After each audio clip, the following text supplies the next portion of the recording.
కాస్త ఎక్స్పర్టీస్ పెంచుకొని value addition వైపు వెళ్ళాలి.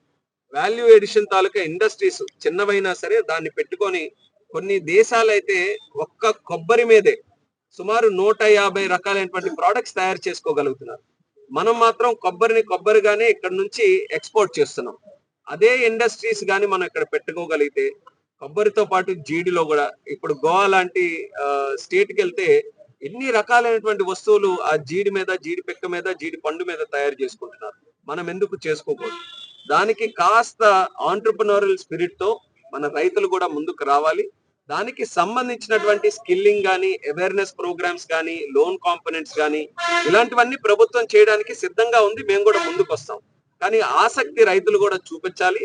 అలా కొత్త జనరేషన్ అయినా ముందుకు వచ్చి ఇలాంటి ప్రోడక్ట్స్ వాల్యూ ఎడిషన్ క్రియేట్ చేయడానికి వస్తే వాళ్ళ తాలూకు ఆదాయం పెరుగుతుంది, ఆ ఇండస్ట్రీ కూడా ఫ్లరిష్ అవుతుంది. సో దాని మీద ఎక్కువగా దృష్టి పెట్టి కేంద్ర బడ్జెట్, రాష్ట్ర బడ్జెట్ ముఖ్యంగా మనం గమనించాల్సింది వ్యవసాయానికి అనుకూలంగా ఉన్నటువంటి బడ్జెట్లు. రాష్ట్ర ప్రభుత్వంలో వ్యవసాయ శాఖ మంత్రిగా మన జిల్లాకి చెందినటువంటి మన అభిమాన నాయకులు అచ్చెన్నాయుడు గారు ఈ రోజు ఉండడం మనకందరికి కూడా ఒక గొప్ప అండా దండ.